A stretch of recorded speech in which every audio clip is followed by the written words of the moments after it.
financial year to 30th of June was a very welcome contrast to the previous financial year when uncertainty was high and market returns were low. Despite political risks featuring prominently through the year and higher interest rates in the US, the financial year has been a rewarding one for investors. The global economy's improved performance over the past year and pick-up in corporate earnings were very supportive of share markets. Positive business surveys, rising consumer sentiment, solid jobs growth and lower unemployment have been evident across America, Europe and Asia.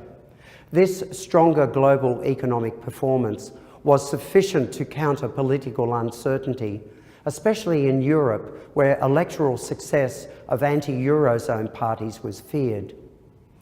The American S&P 500 index gained 17.2% in local currency terms and achieved record highs. President Trump's bold promises of corporate tax cuts, higher infrastructure spending and less regulation were supportive factors. European share markets made remarkable gains. Germany's was up 27.3% for the year, and the French market gained 24.8%. Despite the uncertainty created by the surprise Brexit vote and the Conservative Party's recent loss of their parliamentary majority, the UK share market increased by 16.9%, as the weaker currency will benefit UK companies with offshore earnings.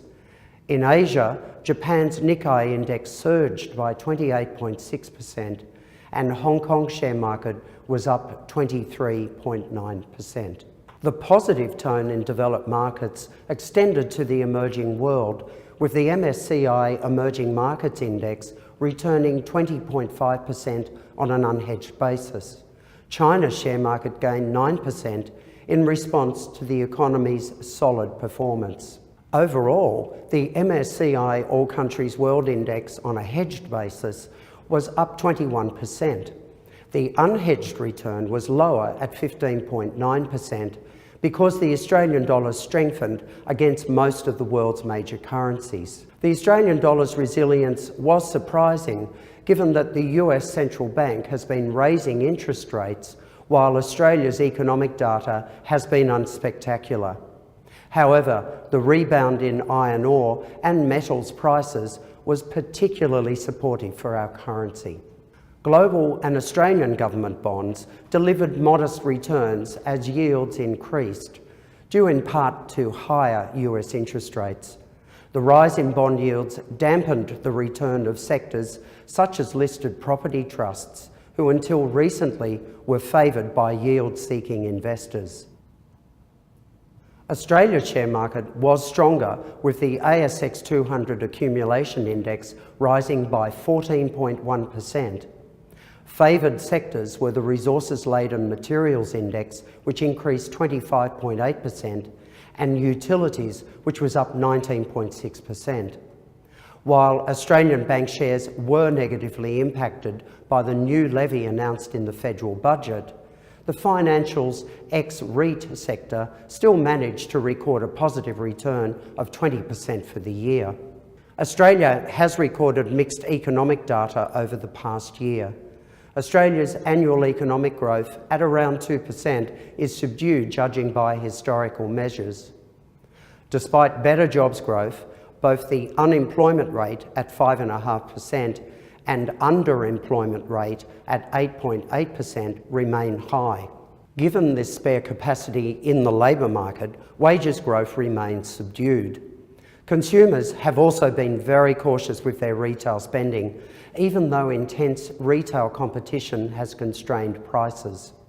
Accordingly, Australia's annual inflation has been sedate at 2.1% in the year to March 2017. In response to these mild wage and price pressures, Australia's central bank cut the official cash rate to a historic low of 1.5%. From a portfolio perspective, we have believed for some time now that it is appropriate to be defensively positioned where possible in our MLC Horizon and Inflation Plus portfolios. Our view hasn't changed. Markets are complacent despite the presence of numerous risks, while valuations are stretched, so risk management remains foremost in our minds. For more information, we've prepared a Q&A document and a longer version of the Year in Review, which you can access from the website from where you have launched this video.